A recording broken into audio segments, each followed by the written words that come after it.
Hello there and welcome to this course on data analysis with R. My name is Valentine and I'll be your instructor. In this course, we are going to follow this structure.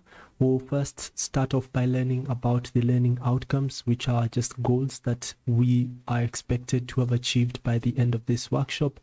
After that, we'll get to learn about data analysis concepts in general. What are those concepts? Why do we perform them? As well as get to learn about a list of those important data analysis concepts that will be important in any sort of data analysis work. After that, we'll get to learn about those concepts and practice them using the R programming language. So we'll provide examples, explanations, as well as also provide you with the opportunity to practice and acquire those skills that will be in relation to those data analysis concepts. And then we'll talk about the next steps. So generally by the end of this workshop, you should have gone through an intensive learning experience that makes you feel comfortable to apply data analysis concepts in R and be able to create reports and also just prepare data for further analysis, whether that's for visualization or for machine learning, etc. So let's get started.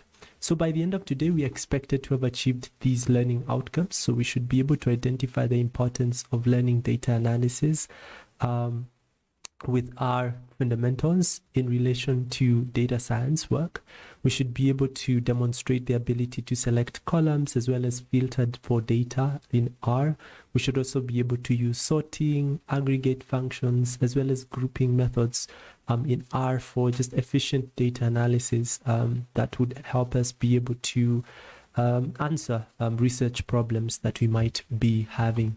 So starting off, what is data analysis in R? This just refers to that process that we normally undertake that revolves around getting meaningful insights from data. So data analysis with R would involve using the R programming language as well as its ecosystem, which pertains to what it's called R packages or packages. And the idea is to use this tool to be able to explore, manipulate, visualize, and interpret data. R is a powerful open source programming language, and we can use it to perform data analysis work or be able to create what are called statistical models or work with machine learning algorithms or even just create data visualization. So R is this language that enables us to be able to do data analytics work or even just data science work. It's primarily popular in the research field as well as in academia.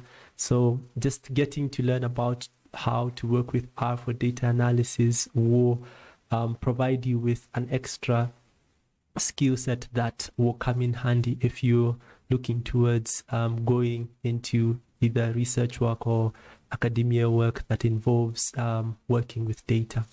An example, good example of a use case in relation to R would be if we had maybe a data set in R, we might want to perform what is called exploratory data analysis, which just means we might want to explore the data set in order to understand maybe its structure, to understand the characteristics of the data, whether the data is skewed, whether there are outliers, whether they're missing values, or whether that data is relevant to our analysis. So we can use R to import that data and perform that exploratory data analysis that would allow us to be able to answer research problems. And with R, we can generate summary statistics. We can create visualizations that give us an idea of how the data that we are working with is spread out, whether it's skewed to one end or the other or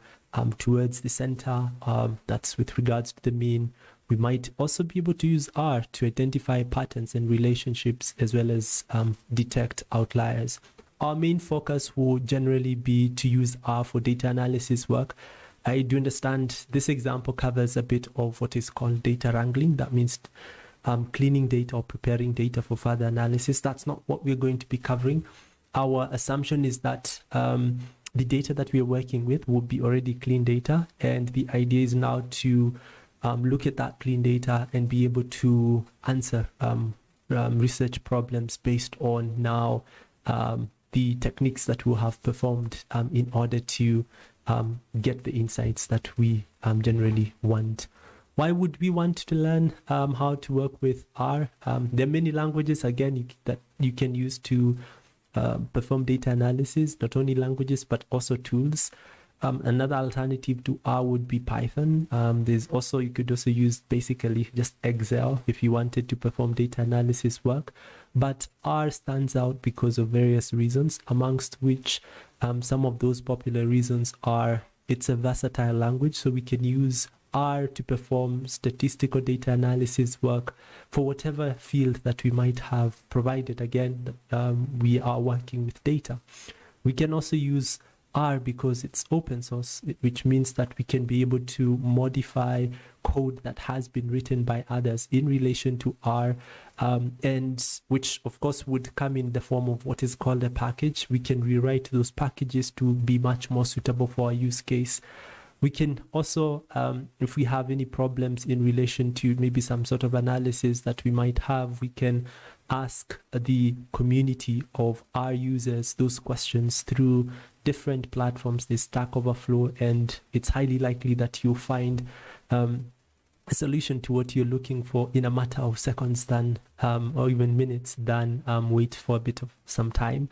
R is also quite equipped when it comes to allowing us to create visualizations. So we have packages, again, which are more like libraries, which is just a chunk of code that has been written and tested for performing a specific purpose. So there are packages which are geared towards data visualization work, and we can be able to use R to create visualizations that are publication ready. So these are well polished visualizations that look nice, that can go into maybe magazines or even just blogs.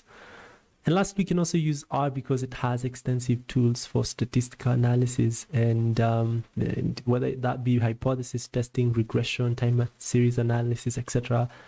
R provides you with tools, or provides you with those packages that would easily help you get started and be able to get to the outcome that you really want.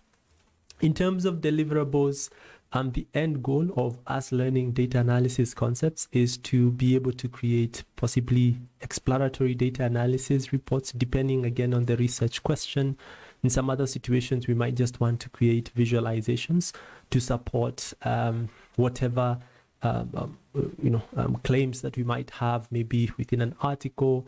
We might also decide to create statistical analysis reports to answer some research problems that we might be having in relation to just data analysis work. We might decide to create predictive models to be able to make predictions about certain variables. We might want to create dashboards, interactive dashboards that allow stakeholders to get quick insights quickly in relation to maybe key performance metrics within an organization. Or we might even want to create, again, visualizations as well as other content using still R that would come in handy when it comes to presenting maybe a presentation. So the output of what we might end up working on can be also be included in presentation slides. So that's just a quick just a quick overview of what R pertains. The concepts that we're going to be learning are these concepts. So we'll get to learn about data exploration with R, how to select columns, how to filter for data, certain records, whether it's based on one condition or multiple conditions, how to sort data, how to create aggregate functions, as well as how to create summary tables. So these are just concepts that we are going to be covering from both a theoretical perspective as well as a practical perspective. Right, so at this particular point, we are going to be switching now to our practice work. And for this particular workshop, we are going to be using a web-based application. That's RStudio. We're going to be using, yes, RStudio, which is a program that allows us to write our code and organize our code in terms of projects. So we'll use RStudio, but we'll use the web-based version of it, considering that we don't want really to focus so much on the setting up aspect, because sometimes when you're installing RStudio, you might come across issues pertaining to maybe how the version of R that you installed, sometimes even the packages. But if we work with the web-based version of RStudio, we really don't have to focus on those aspects. Our focus majorly is on ensuring that we have achieved the learning outcomes that we want. So at this particular point, I would want to ask you to visit this website. That's posit.cloud. You can even just search it on Google and it should take you to the website that's called posit.cloud. And the website itself looks more like what you're going to see. It looks like, let me switch to another window that's a bit more clear. Log out. Posit.cloud. So Posit.cloud looks more like what you're seeing on your screen. So the developers of RStudio, which is the program that we normally use to write our code, are also the developers of this platform. So they have also an alternative, a web-based version of RStudio that works actually more like what we have locally, only with just a few key differences. So go to this platform, just sign in, or if you don't have an account, just create an account, a free account. You don't have to create a paid one for learning purposes, that is. But if you want to use RStudio locally, you can still use it, but I would highly recommend for this workshop to just create this account, and then once you're done, you should then get to this page. Let me just log in with my account. Again with Google, or just choose my account.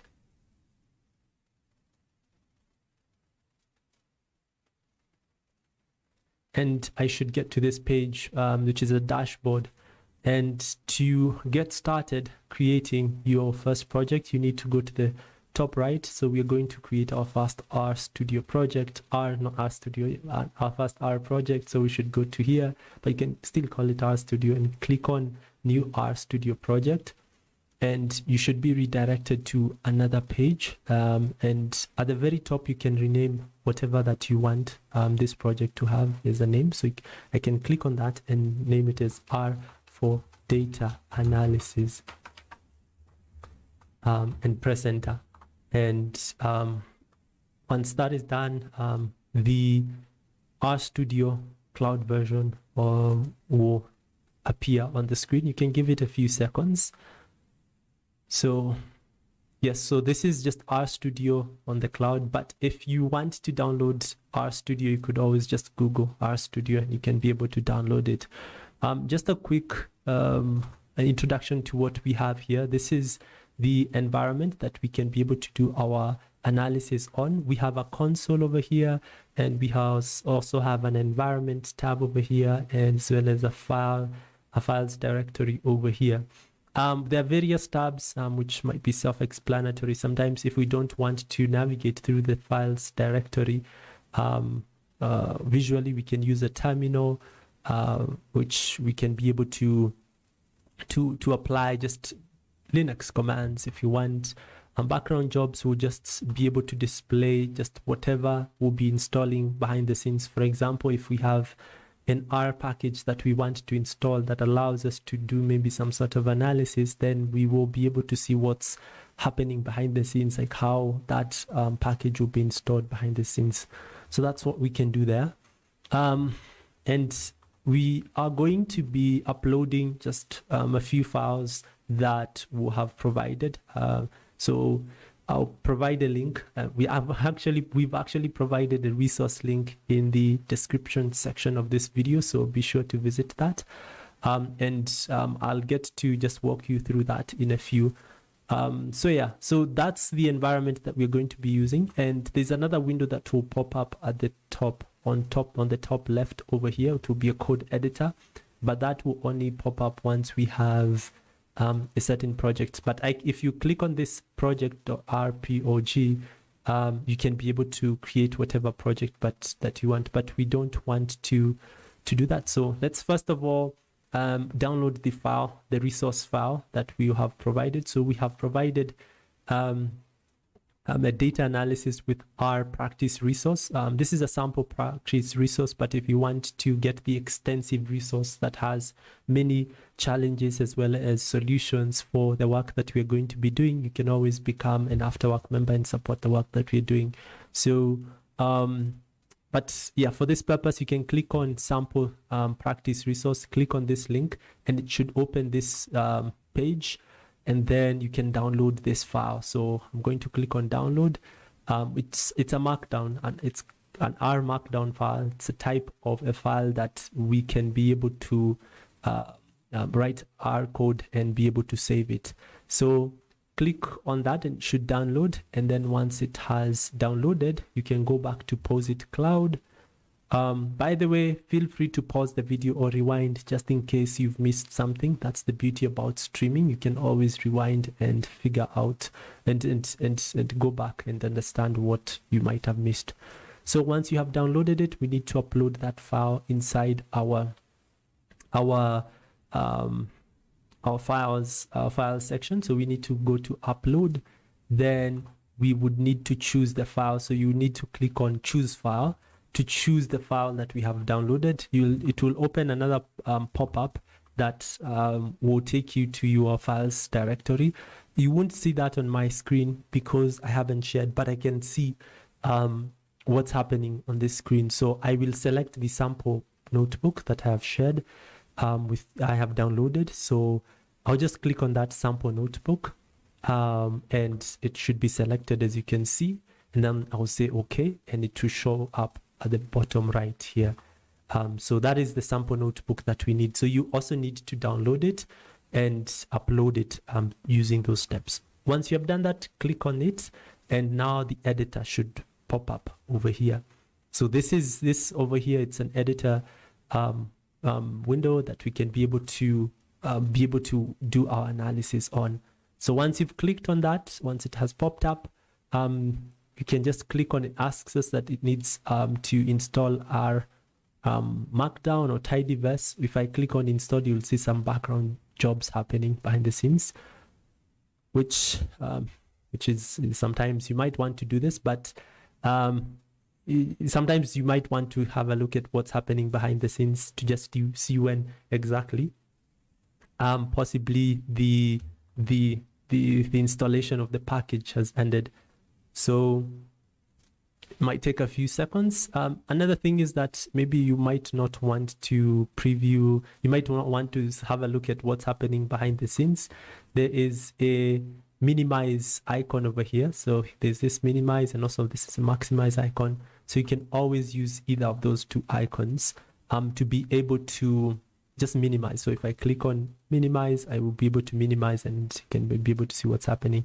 If I want to maximize, I can actually maximize the entire bit, but I don't want to do that. I just make it a bit smaller, but I can click on the same icon again. But yeah, so I think our package has finished, the packages that we had, they have finished installing. So the next thing that we need to do is to now, we can minimize. Let's just minimize quickly. So behind the R Markdown is just a file text.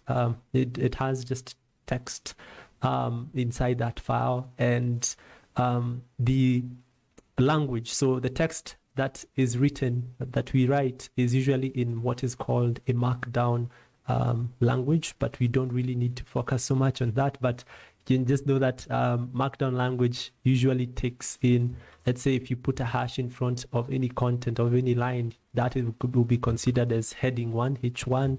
This is H2. So this is what we are seeing is actually the code for that file, but we don't, for ease of just going through this workshop, we may not need that. So we'll just go through, we can click on source visual, just click on visual, so that we can be able to display visually in an appealing way the actual notebook or our Markdown file. So so it will give us this particular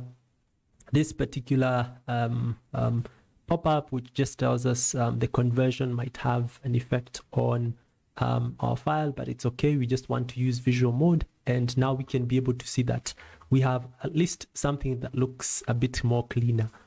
So once we do that, let's just first of all resize this window so that it becomes quite big, so that we're able to work with what we have here. So I have resized it by simply bringing my mouse in between the different panes. I can move it around. That's what I want, so that I can be able to get started with the work. Sometimes so let's get started. And over here you can see the outline of what we're going to be covering. So we'll start with data exploration. You can click on any section to be able to see just the different sections for data analysis work. So this is a notebook. You can also import, if you're an Afterwork member, you won't have access to the sample notebook. Actually, you will. No, you won't. You will have access to the practice notebook, which is just generally the sample notebook, but with additional challenges. You realize that the challenges for this sample notebook end in the third section of the notebook, and there are 3 out of that will be, and there are 6 sections. So instead of using the sample notebook, just use the practice notebook, upload it, and also upload the solution notebook, so that you can be able to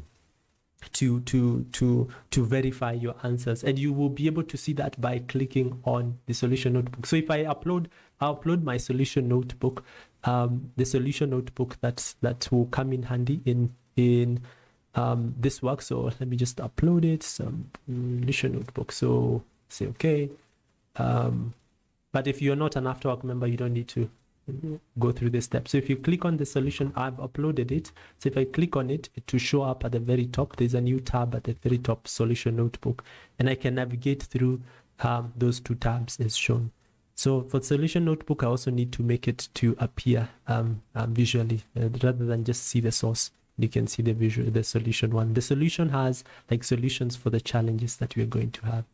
So yeah, so let's get started now with our data exploration work, data analysis with R work, R for data analysis. So starting off, we will install a package, a group of packages, let me just call them that, that we can use for data analysis work. So packages in R are equivalent of what are called libraries in other programming languages. And libraries are just chunks of code that have been written to perform specific tasks. So instead of you writing code from scratch to perform those specific tasks, you can use other people's code, which has been packaged in the form of packages. So you can import those packages and use that code that has been written for those tasks. So for when it comes to R, there are many packages, but there are a group of packages called Tidyverse. So if I go to the website, there's this Tidyverse, which is just, it's a group of R packages for data science. So there are various packages which are here. Let me see if I can be able to show you a list of them. So if you go to tidyverse.org, you should find them. There's ggplot for visualization, dplyr for data manipulation, tidyr to clean data, readr to import data, etc. So we'll install all those packages to this environment so that we can start working with them. So I can click on this link over here, this icon, and it should install now those packages. I've said you can install without putting this quiet.true equals to true, but if you don't put that, you'll get lots of output, but we don't need that. So once you have done that, the next thing that you need to do is to run this other line as well. Should take a bit of some time, and you should see this as the output for that.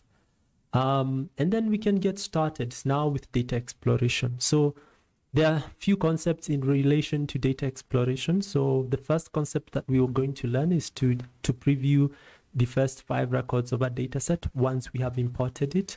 So if, by the way, you want to learn how to clean data, how to import data in different formats, the course that you can look towards is data wrangling with R. That's a separate course that covers how to prepare data for further analysis. But assuming that we have already that data for further analysis, then we can be able to just import that data as shown. So we can use the read CSV underscore CSV function from tidyverse and put in the location of our data set. Here we have our location as this, but you can still have a local file. So you can still upload your file through the Files Explorer, like on this other side, and click on import and import your CSV file or whatever file. But again, you have to use the function that allows you to read that file. So once you've imported it here, you can still also create new folders, like to organize your project if you want. But again, you also have to reference the folder location inside this read CSV function. So let's read this data set, and then we can preview the first 5 records by using the head function. So if and we put a comma to preview the first 5 records. So here we can be able to see that we are going to get this output. The 2 outputs here just gives us information about how that process happened, but it also gives us some more information about the structure of the data set. But if you click on the second section, which is just a table is just a data structure or a way of temporarily storing data in R. So we can be able to preview the first 5 records as shown here. If we don't have a 5 over here, we'll actually get not 5 records, but we'll get 6. It should be 6 records. Actually, it's 5. Oh, yes, it's 5. So you could also do the same thing. You can do sales. You can do sales, head sales data 5, or if you want, you could even define maybe 4 to get the 4 records that you want. If you don't want all of them, you could have 3, 2, 1, etc. So if you put in maybe maybe more than 5, you'll get more than 5. But here we are getting the reason why we are getting 5 records and yet we have put 6 here is because we have a data set that only has 5 records. So this is just for ease of just understanding what's happening. But by default, the parameter, the head parameter or the head function should give us the first 6 records of the data set, to just get an understanding of the entire data set before we get started working with it. This is an approach that we will use going forward. So you'll see head, we won't define 5, we just see head, and you can see what will be the structure of that data set. We have provided an explanation just in case you're trying to understand further, so you can go through that. So once you've done with that, you can now work on this challenge that you see here. Work on this challenge. You can pause the video, and then once you have done that, once you're done with the video, then once you're done with the challenge, you can continue to the next step. But again, if you're an Afterwork member, feel free to verify your solution by going to the solution notebook and verifying this. So this is the solution to the previous one. Also note that this period at the very end shouldn't be there. So when you're reading your data set, avoid putting in this last period. So feel free to copy the code here, then paste it here and change the full stop at the end. So previewing the last 5 records, just as we did for head, we can decide to do the same thing for tail. So we can decide to get the last record, few records, to be able to just generally get an understanding of the data set from a different side of the data set. So we can use the tail method for that, and it also gives us the same thing, the last 5 records. This data set again only has 5 records, so we may not necessarily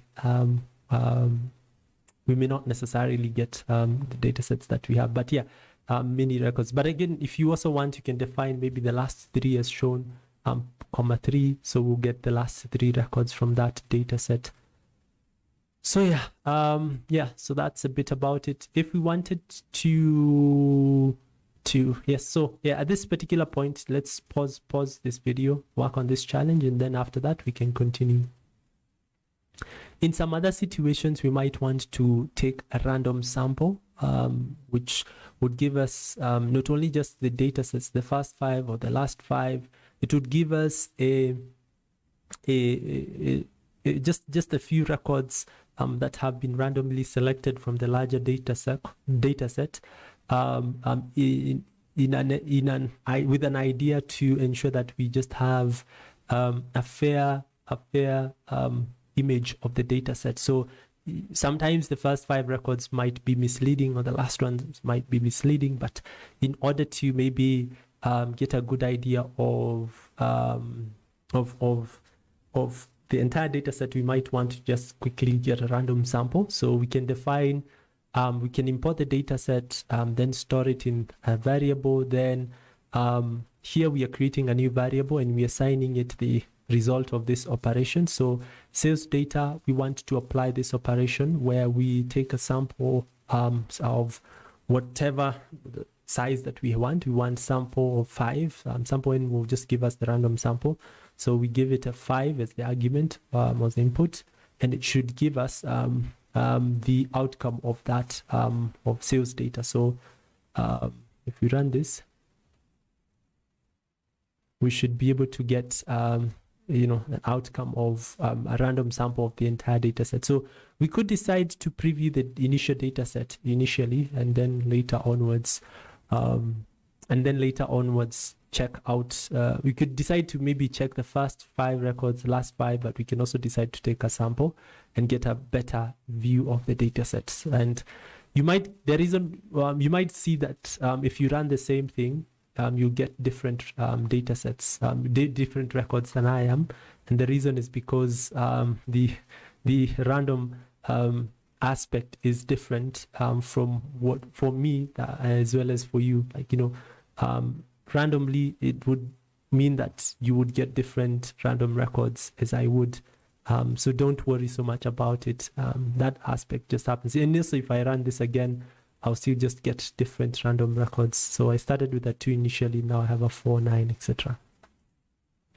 All right, at this particular point, pause the video, work on the challenge, and then once you're done, we can continue.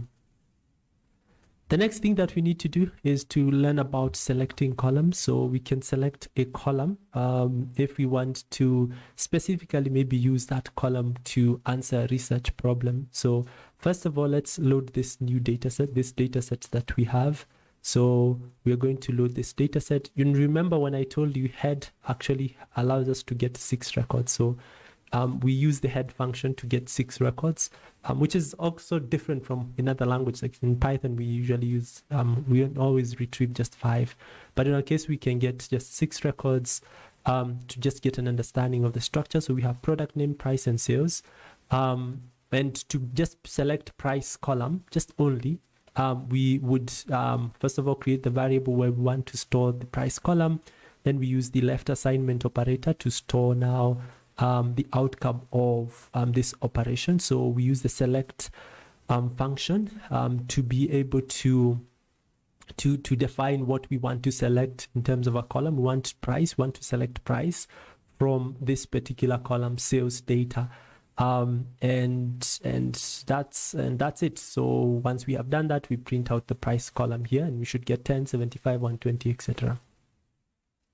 And we can do some analysis on just these values instead of now the entire data set. All right, at this point, pause the video and work on this other challenge. And once you're satisfied that you have been able to learn this concept, then we can move on to the next section.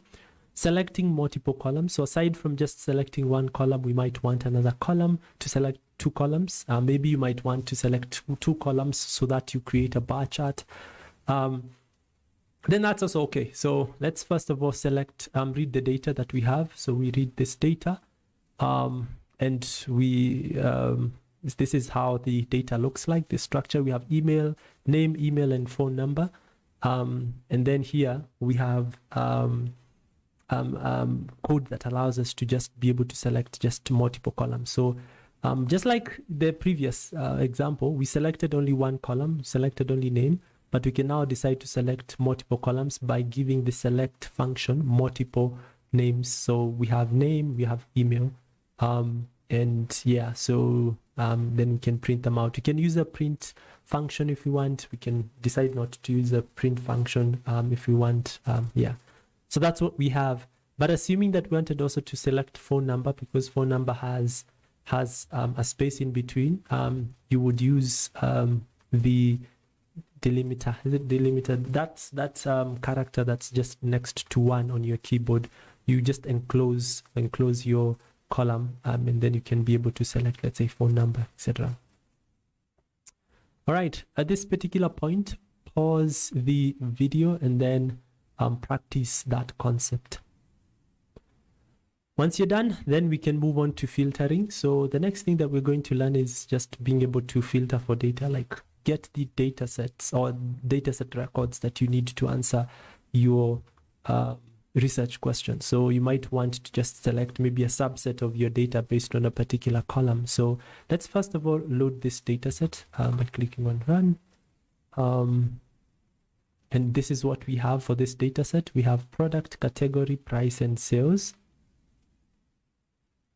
And then we can be able to create, maybe we want to select where price is greater than 700. So for these records, we just want to work with price is greater than 700. We don't want this record for Samsung. We also don't want this record. Maybe they are just premium products or products which are tailored for a certain marketing campaign. So we can decide to do that by simply using the filter function. So we will still use the same approach of saving for these saving these records, the records that we of our interest somewhere. So we create a variable to save our data, that filter data into. We'll call it filter data, and then we define the data that we want to work with. That's a table, and then we use the filter function, and we it's like we are chaining this method to this. We are applying this method to this particular data set. By specifying what we have here. Use the filter function. Then inside the filter function, we have our condition, so our expression. So we say that we want to have price greater than or equal to 700. We can also have less than or greater than, or just less than or equal to, etc. And then we print the filter data below. So if we run this, we should be able to see what we have here. So we have Apple, iPhone. These have prices, Apple, Google, OnePlus. These are prices greater than 700. All right. At this particular point, pause the video and then work on the challenge to just be able to apply that, to learn how to apply that concept. Okay, so we've learned so far how we can be able to apply one condition, but what if we had multiple conditions? So assuming that we had multiple conditions, we not only that, we maybe wanted to also check for something else. So assuming this is our data set, it has some missing values, and A. We want to filter for data where gender is equals to email. So double equal sign would be equal to. So gender is female, equal to female. Gender is equals to female. And income, so we use an ampersand. Income is greater than 50,000. So if we run this, we should be able to get our outcome. So let's run this, and we have one that's on number 9. So here we had just 5 records to just understand the data set. So we have this as our outcome. So we use an AND. Sometimes you might want to filter for records without certain values, maybe ones that do not meet a specific criteria. So let's learn how to do that. Let's first of all read the data and preview it. And then once we have done that, we can be able to filter and exclude those records that we don't want. What if we wanted to exclude records where the category is accessories? So categories is accessories. We don't want records where categories is equal to accessories. So is not equal to. So this is what this is the operator that we use, not equal operator that we use to define that. And let's run that. So we should be able to see that the categories we don't have any accessories in this situation. All right, you'll note that we don't have other challenges. Those are the challenges that are designed for Afterwork members. So if you are an Afterwork member, you'll get to realize if you go to the practice notebook, you'll get to see, let me just upload it quickly. You'll get to see that you have a challenge that you can work on. So feel free to work on that. So for Afterwork members, let me just open that. It's uploading. So for Afterwork members, you should be able to get access to that. I'm just opening it as we speak. It's this one. Yeah, and for those who want, you can always have a look at it. So this is for those Afterwork members. I won't be displaying this, but I'll just be using the sample notebook. So yeah, at this particular point, pause the video and work on that challenge. And once you are satisfied that you've gotten it, then we can continue. So we can also sort data in ascending order to be able maybe to arrange our data in increasing order and possibly answer some questions, especially when you have been asked what was the top 3, what was the bottom 3, or what were the best sales or something of that sort. Then this method of sorting comes in handy. So let's first of all understand our data set. So by running this, we should be able to see this is our data set. We have salesperson, product, quantity, sales amount. And then we can be able to filter. So we'll first of all filter for quantity greater than 10 and then arrange. So we'll use arrange to be able to arrange the outcome, the data itself, based on that column, quantity column, and then we can preview it. So let's run this. So we will arrange in ascending order. So arrange, actually the arrange function arranges that those records in ascending order. So we have 12, 15, 20. All right. At this particular point, pause the video, work on the challenge, and then we can continue. Sorting in descending order. So at times we might want to sort in descending order, not like what we did, maybe from highest to lowest values, or even when you want to identify maybe the bottom values in a data set or the top values in a data set. So let's do that. Let's learn how to do that. So we'll load this data set, which we have here. Then we might want to just sort this data set instead in descending order. So we still are going to use the arrange function, but inside it, we are going to give it a descending function and then define the column that we want to use for sorting in descending order inside the descend function. And then we print the sorted data.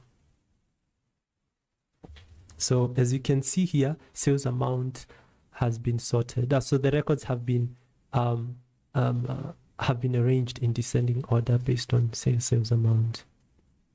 All right, at this particular point, pause the video and then you can work on the challenge. And then once you're done, we can continue. Sorting multiple times. So we might want to sort in ascending order, maybe by one variable, and then later onwards sort again by another variable. So yeah, let's learn how to do that. Let's understand first of all this data set. We have salesperson, product, quantity, then sales amount, and then after that we can be able to define that we want to sort the sales data by first of all product and then by quantity using now just the arrange function. And we use just we apply it to our data sets using this operator. We usually call it a pipe operator, by the way. So we apply that and we store the the outcome in that data set and preview it. So let's run this. All right, so we can see that, or you may not necessarily be able to see initially, but initially we sorted it by product A. This is what we did, product A. And then we sorted now again by quantity products. Now, quantity 10, 12, you'll see 15, 18, 20, 25. So that's what generally what we initially did. All right, at this particular point, pause the video, work on the challenge, and then we can continue. When it comes to performing data analysis work, we might end up also wanting to perform some functions, maybe a sum function to calculate some maybe operation. Maybe you want to use an average function, a sum function. So there are different functions that we can work with, and they're usually called aggregate functions.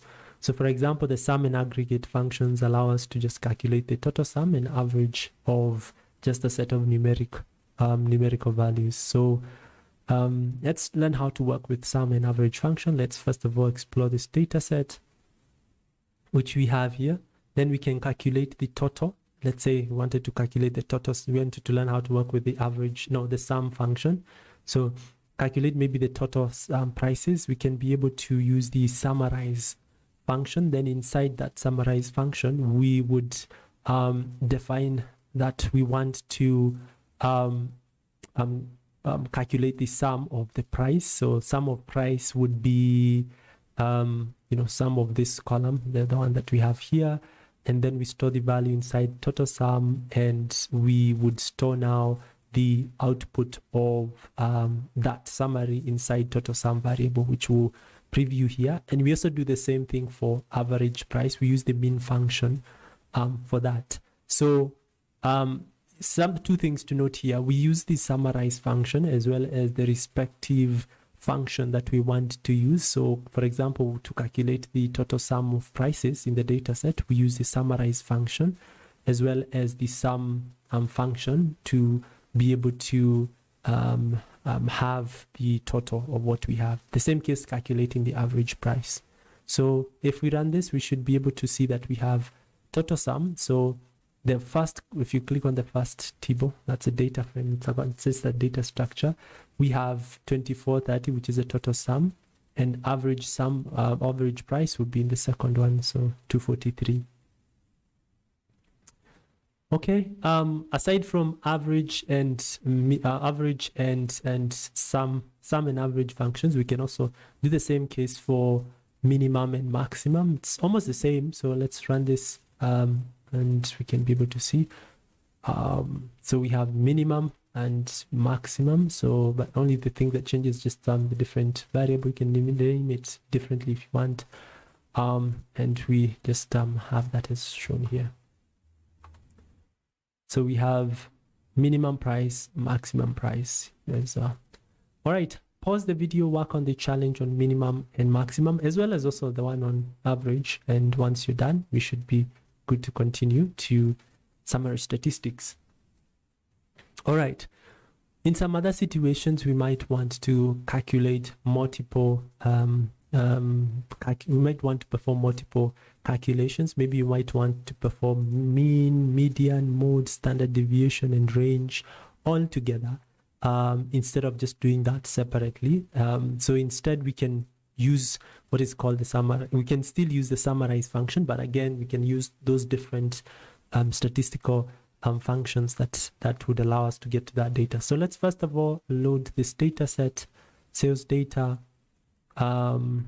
product price, quantity, and sales. Then after that, we can now just create a summary statistics. We'll still use almost the same process as we did earlier, only that we'll add now the different summary statistics information that we want to calculate. So for mean price, we can do this as shown. So mean price, then we put a comma, then we do median quantity. We're using the median function. Same case with standard deviation, and also the range price. We can also use the max and min functions to calculate that and have this as the expression for that. And then we store the output inside summary stats and print the summary statistics. and we should be able to get what we have calculated here. So mean, median, standard deviation, as well as the range price. Pause the video and then we can continue after that. At this particular point, now we can continue learning about custom aggregation functions. So sometimes we might want to create our own functions, aggregate functions. If, for example, the built-in functions, these ones, the ones for max, standard deviation, mean, are not suitable for our case. If they do not meet our needs, then we can be able to do that. So let's run this to just understand this data set. And then, for example, we might want to create a total revenue function. So this is how we create a function. So we covered this is in also introduction to R, so or R fundamentals workshop. So you can check that course on our website or even on YouTube. So R function, we create this function called total revenue, and it will take in price and quantity, and it will return the result of this operation. So sum, then price times quantity. So to give us just the total revenue. So we can decide to, first of all, we would first of all need to create that aggregate function, that custom aggregate function. Then once we are done, we can apply that function, just almost like what we did earlier. Initially, we could decide to maybe group by category, which is just being able to just create a pivot table, or which we'll get to learn in a few about grouping. So it's like creating just a summary table. So we want category values on the left and total revenue values on the right. So once we have grouped by our data sets in using the category column, we can apply now the summarize function, which will just summarize what we have that have defined here. So we use the total revenue function that we had. We take price and quantity, which are just the columns that we have here, and then we would store that in total revenue and be able to perform that operation and print out that summary. So we have category as well as total revenue. At this particular point, pause the video, and once you're done, we can continue. Work on the challenge, by the way. Once you're done with the challenge, we can continue. So we are on our last section, grouping with an aggregate function. Sometimes you might want to create a summary table or a table based off a bigger table. And this might be because that table would help us answer some research question, or even just be able to help us maybe create a visualization or so. So let's first of all load the bigger data table. So this is our table. It looks like this, but part of it, the first 6 records. Once we have gotten to have seen this, we can then group this table based on, let's say we want category. We want category, a smaller table that has category, clothing, maybe footwear, accessories. And on the right hand side of that table, we want maybe the sum or the total sales. So in such a situation, we would have to use a group by function. So we define what we want to group by the data set by. So we define the column, that's category, and we apply that to our sales data as shown. And also we apply now our aggregate function. So we want to group by category, but at the same time we also want values for total sales, which we'll have defined here, and that's what we are going to get. So we will get category and total sales and we print it out. So let's run this. So categories and total sales, and we can use this maybe to create maybe a pie chart, etc. So by the way, this is a workshop like before. It's a prerequisite workshop before visualization. At this particular point, pause the video, and then once you have worked on the challenge, then we can continue. Grouping with multiple aggregate functions. So instead of just having just one function here, we can have other functions maybe that give us more columns about maybe category, maybe minimum, maximum, etc. So let's see how we can be able to do that. Load this data set and preview it, just a different sales data set.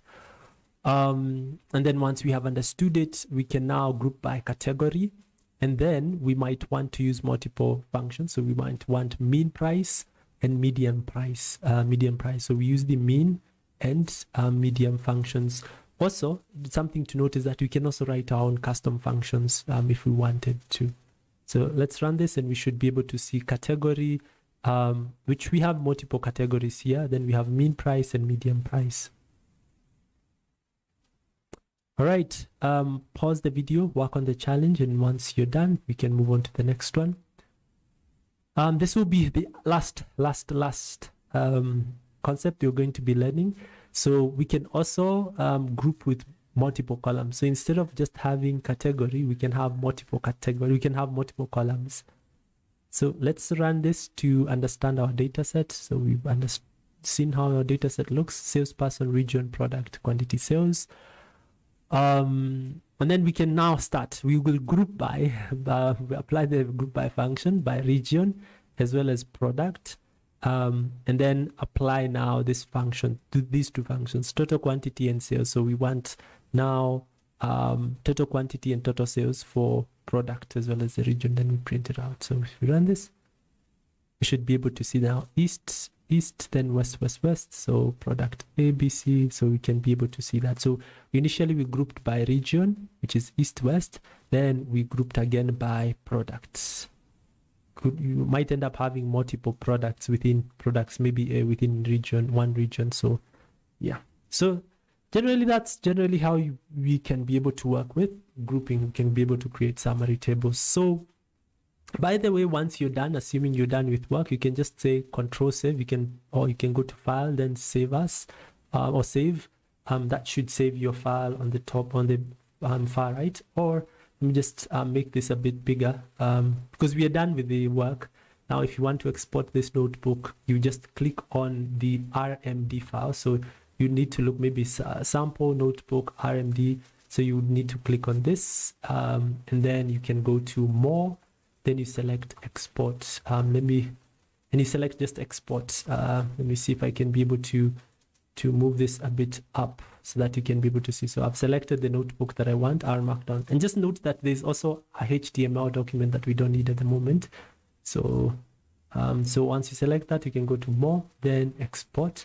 And then you should be able to export that notebook to your computer and be able to share it with others, or download it to your computer and share it with others. In some other situations, if this was your just analysis work, you would want to maybe export it maybe in different formats, maybe a PDF format or HTML format. Then you can go to File, just over here at the very top where it says Preview. Then you say Need to HTML, so it's going to export to HTML and to bring the document here, or maybe Need to PDF. Let's say Need to PDF, or just Need to PDF. And sometimes it might ask for packages to install, but sometimes it may not, depending on how the installation process worked in your side. So yeah, so it might take a bit of some time, but you should see the actual file that you have exported. It should show up inside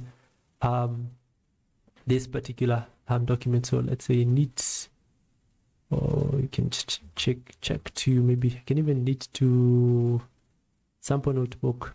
Even no HTML, okay, it has. So I can see a pop-up on my side. I cannot be able to see, but you can see, I can see already a pop-up on my side. But you can see there's a notebook, there's a PDF file that has been created, which you can see here. But I can still open it on my computer because it has already been downloaded. So let me just open it using, okay, it hasn't been downloaded, but you can still download it just by clicking on it, then exporting it to your computer and opening it as a PDF. So yeah, so that's it about this workshop. I hope you are able to learn something that will be important in your analysis work when it comes to R. The next recommendation that we would have would be to get to learn about how to work with visualizations. Right now, we have been able to learn data analysis techniques that allow us to now focus on the data that we want. So you might want to have maybe a pie chart that comes as a result of maybe a summary table that you have used through, maybe you have created through the use of a group by function, or as well as maybe an arrange function. So that is something that you can look towards. I hope you're able to learn a lot, and I hope to see you in another workshop. Be sure to follow us on Facebook, or not even on Facebook, on YouTube, as well as on other platforms. We'll be posting more of such workshops. And all the best in your learning journey. See you in the next workshop, or see you in the next